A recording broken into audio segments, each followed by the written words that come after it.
दोस्तों, आंखें बंद कीजिए, गहरी सांस लीजिए और तैयार हो जाइए एक अनोखी यात्रा के लिए। आज हम चलेंगे एक ऐसी जगह जहां नींद और सपनों का जादू बसा है। एक रहस्यमयी जगह जिसका नाम है नींद की लाइब्रेरी। एक शांत रात है, आधी रात का समय, चांद आसमान में अकेला टंगा है, सड़कें सुनसान हैं, सिर्फ एक हल्की हवा चल रही है। एक लड़की जिसका नाम है आर्या धीरे धीरे कदम बढ़ाती है और अचानक दूर से उसे एक टिमटिमाती रोशनी दिखाई देती है। वह पास जाती है और देखती है एक बहुत बड़ा पुराना दरवाजा। दरवाजे पर लिखा है स्वप्नालय, नींद की लाइब्रेरी। दरवाजा अपने आप खुल जाता है और अंदर से ठंडी मीठी हवा बहने लगती है। आर्या अंदर जाती है। चारों तरफ अनगिनत किताबें रखी हैं। किताबों से हल्की रोशनी निकल रही है और ऐसा लगता है जैसे पन्ने खुद ब खुद फुसफुसा रहे हों। दीवार पर एक पुरानी घड़ी टंगी है जिसकी टिक टिक बहुत धीरे सुनाई देती है। सामने एक डेस्क पर लिखा है, इस लाइब्रेरी की हर किताब तुम्हें नींद में ले जाएगी और फिर तुम उस किताब की दुनिया में पहुंच जाओगे। आर्या धीरे से मुस्कुराती है और पहली किताब उठाती है। किताब का नाम है खामोशियों की किताब। जैसे ही वह पहला पन्ना पलटती है, उसकी आंखें भारी होने लगती हैं और धीरे धीरे वह नींद में चली जाती है। जब आंखें खुलती हैं तो वह खुद को एक रहस्यमयी जंगल में पाती है। जंगल बिल्कुल खामोश है, ना कोई पंछी बोलता है, ना कोई पेड़ हिलता है, लेकिन हर चीज धीरे धीरे गुनगुना रही है। पत्ते से हल्की धुन निकल रही है, हवा से मीठी लोरी जैसी आवाज आती है, जमीन पर कदम रखने से एक मधुर संगीत बजता है। यह जंगल खामोश नहीं बल्कि नींद का संगीत बजा रहा है।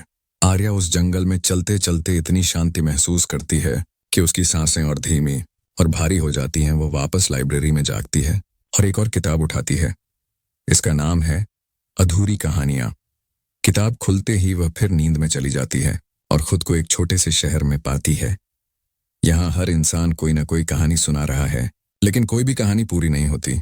कोई कहता है मैंने एक पुल पार किया और लेकिन फिर चुप हो जाता है।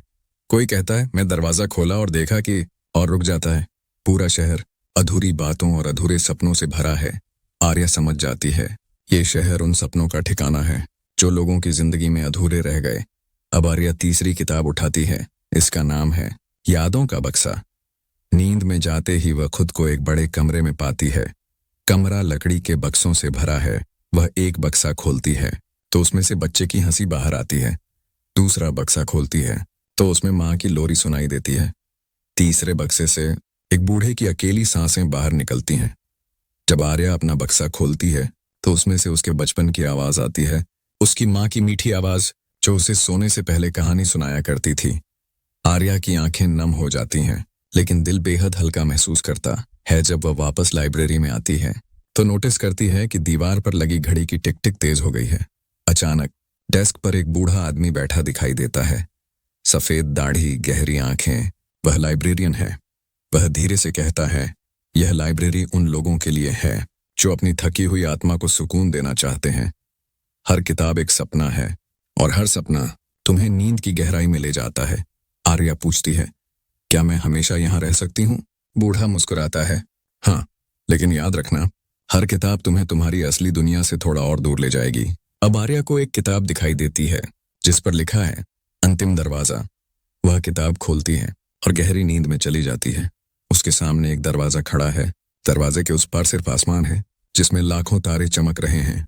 आर्या धीरे से दरवाजा पार करती है और महसूस करती है कि सारी थकान, सारे सपने तारों में घुल गए हैं। उसका मन बेहद शांत है, सांसें धीमी हो चुकी हैं और वह पूरी तरह नींद में डूब चुकी है। दोस्तों, अब आपकी आंखें भी भारी हो रही होंगी।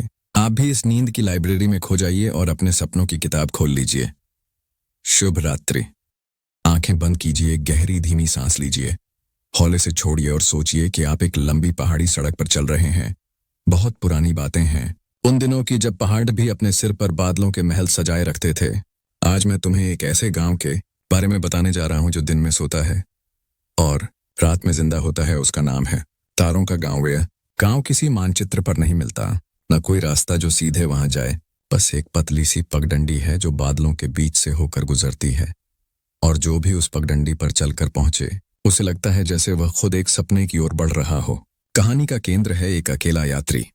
उसका नाम था आदित्य। आदित्य ने सारा दिन पहाड़ों पर चलकर बिताया था। उसका मन भारी था, आंखों में एक अजीब सी थकान थी और साथ में एक छोटी सी जिज्ञासा भी कि कहीं कोई ऐसा स्थान है जहां रात और तारों का कोई अलग ही नियम हो। छोटी सी मुस्कान की आवाज के साथ वह सूरज डूबने के कुछ देर बाद चल पड़ा।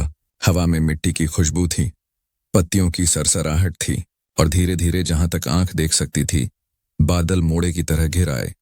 रास्ता जैसा जैसे चढ़ता गया हवा और ठंडी होती गई और अचानक एक छोटी सी खुली जगह मिली जहां चारों ओर हल्की रोशनी फैली हुई थी। उस रोशनी के बीच में एक छोटा सा गांव था, लेकिन एकदम असाधारण। गांव के घरों की छतें बादलों जैसी फुलेरी हुई थीं। उनकी कांच की खिड़कियां किसी ने तारों से सजाई थीं, छोटे छोटे तारे जैसे किसी ने धीरे धीरे सिल दिए हों। जब आदित्य ने कदम बढ़ाए तो उसने देखा लोग धीरे धीरे उठ रहे थे। आंखें बंद थीं पर चेहरों पर शांति थी। आदित्य को पहला एहसास हुआ, यह गांव दिन में पत्थर आया रहता है, पर रात आते ही यहाँ जीवन जाग उठता है। जैसे ही वह मुख्य मार्ग से चलता हुआ एक चौक पर पहुंचा, वहां एक बड़ा पेड़ खड़ा था। उसके नीचे लकड़ी की टिकियां पर एक बूढ़ा व्यक्ति बैठा था। वह बूढ़ा व्यक्ति गांव का रखवाला था। उसका नाम था चंद्रकांत। उसकी आंखें बहुत गहरी, बाल सफेद और चेहरा ऐसा था जैसे उसने बहुत से तारे गिन लिए हों। चंद्रकांत ने आदित्य को देखा और हल्की सी मुस्कुराहट से कहा, तुम उस पगडंडी से आए हो ना, जो बादलों को छूती है? आदित्य ने सिर हिलाया और चुपके से बैठ गया। चंद्रकांत ने एक छोटी सी घंटी बजाई और चारों तरफ के तारे झिलमिला उठे। तारे सिर्फ आकाश में ही नहीं थे, वे गांव के हर कोने में बिखरे हुए थे। घरों के दीवारों पर, कुर्सियों पर, झाड़ियों में, जैसे कोई ने रात की सजावट बिखेर दी हो। यहाँ हर तारा किसी की एक रात है। चंद्रकांत ने धीरे धीरे कहा, और यहाँ के लोग रातों में अकेले नहीं होते। हर कोई अपने किसी खास तारों से जुड़ा रहता है। तुम रुकना चाहो तो रुक जाओ, पर याद रखना हर तारे की अपनी कहानी होती है। आदित्य ने सिर झुकाया और थोड़ा शांत होकर कहा, मैं बस देखना चाहता था कि तारों की रोशनी जमीन पर कैसी लगती है। चंद्रकांत ने आंखें बंद की, फिर धीरे धीरे बोला, तो चलो मैं तुम्हें गांव की सैर कराऊं, लेकिन बहुत धीरे चलना, ताकि तुम्हारी सांसें भी इस रात के संग संग गुनगुना लें। चंद्रकांत ने आदित्य को गांव के मुख्य मार्ग पर ले जाकर बताया, देखो यहाँ हर घर की दीवार पर एक तारा रहता है, और जब घर वाला सोता है तारा जमीन पर उतरकर उसकी एक शाम का साथी बन जाता। आदित्य ने करीब से देखा, एक बुजुर्ग के घर की खिड़की पर हल्का सा पतला तारा झूल रहा था। जैसे ही वह कुर्सी पर सोया, तारा नीचे आकर उसकी पलकों के पास बैठ गया और बुजुर्ग को मीठी सी याद सताने लगी। एक घर के पास से गुजरते हुए आदित्य ने देखा कि एक छोटा बच्चा अपनी माँ की गोद में सो रहा है। उसके सिर के पास एक तारा नरम सा चमक रहा था और उस तारे की चमक में बच्चे के सपने फूल रहे थे। छोटे छोटे पक्षी उड़ रहे थे, रंग बिरंगे गुब्बारे हवा में तैर रहे थे। चंद्रकांत ने कहा, हर तारा अपने अपने इंसान के सपनों को पहनकर चलता है। कोई तारा किसी के खोए हुए गीत को लेकर आता है, कोई किसी की हंसी को, कोई किसी की पुरानी तस्वीर को। आदित्य का मन घुंघराले सवालों से भर गया। तुम ये कैसे जानते हो? उसने पूछा। चंद्रकांत मुस्कुराया, क्योंकि मैं इन तारों का पक्का दोस्त हूँ। मेरा काम है उन्हें गिनना और सुनना। और फिर उन्होंने गांव के बीचों बीच एक चौड़ी पत्थर की अंगीठी दिखाई। अंगीठी के चारों ओर छोटे छोटे बच्चे बैठे थे, कुछ खामोशी से, कुछ गुनगुनाते हुए। अंगीठी पर एक बहुत छोटा तारा बैठा था। उसकी रोशनी नर्म और मधुर थी, जैसे किसी ने धीरे धीरे किसी पुरानी शायरी की पंक्तियां गूंथ दी हों। एक और दृश्य था, एक जोड़ी बूढ़े हाथ जो नदी की तरफ बैठे हुए थे। उनके हाथों पर एक तारा सोया हुआ था। तारे की रोशनी से उनके पुराने गाने हवा में घुल रहे थे और पास की नदी उन धुनों को लेकर दूर जा रही थी। चंद्रकांत ने बताया, तुम देख रहे हो, यहाँ हर रात की अपनी अलग महफिल होती है। तारे उतरते हैं, दुनिया के छोटे छोटे सुख और शांति जमीन पर बिखेर देते हैं और फिर सुबह होते ही वापस उठ जाते हैं, जैसे कि सब कुछ एक मीठे ख्वाब का हिस्सा हो। एक सप्ताह में एक बार गांव में एक अलग सी हलचल होती है। उसे यहाँ के लोग बोलते हैं बादल उत्सव। उस दिन बादल गांव तक आते हैं, धीरे धीरे अपने पैर फैलाते हैं और गांव की छतों पर चादर की तरह फैल जाते हैं। बादल भी तारे लाते हैं, बड़े बड़े तारे, छोटे छोटे तारे, कुछ तो ऐसे जो रंग बिरंगे होते हैं, जैसे किसी ने आकाश की रंगीनियां तोड़कर बिखेर दी हों। गांव वाले उस रात गाते और सुनते हैं। तारे आकर उनके पास बैठते हैं और अपने रोशन किस्से सुनाते हैं, किस तरह उन्होंने आकाश की दूरियां पार की, किस बच्चे की पहली हंसी में उछलकर चमके, किस बूढ़े के आंखों में सुकून भर दिया। आदित्य ने देखा कि एक लड़की जो गांव के किनारे खड़ी थी, उसकी गोद में एक छोटा सा तारा फिसल गया। लड़की ने तारे से कहा, तू मेरे साथ रहना, मुझे रात में कहानियां सुनानी है। तारा हल्का सा खिल उठा और उसकी रोशनी लड़की के बालों में समा गई और लड़की ने मीठी मीठी आवाज में एक कहानी सुनानी शुरू की। यहाँ की कहानी, यहाँ की भाषा, यहाँ की खामोशी, सब कुछ इतनी नरमाई से बोला और सुना जाता है कि सुनने वाला भूल से मुस्कुरा देता है और उसकी आंखें भर आती हैं। तुम सोच रहे होगे, क्या सारे तारे खुश रहते हैं? नहीं, कुछ तारे उदास भी होते हैं। कुछ तारे टूटे हुए गम लेकर आते हैं, जैसे कि किसी की अधूरी ख्वाहिश, किसी की अधूरी मुलाकात, और गांव के लोग उन्हें अपनी कहानियों और गीतों से भर देते हैं ताकि अगले दिन वे फिर से चमक सकें। चंद्रकांत ने आदित्य को एक कोने में बैठाकर एक तारे की कहानी सुनाई। यह कहानी एक बूढ़े आदमी के तारे की थी। बूढ़ा अक्सर शाम को नदी किनारे बैठकर चुपचाप देखता रहता था।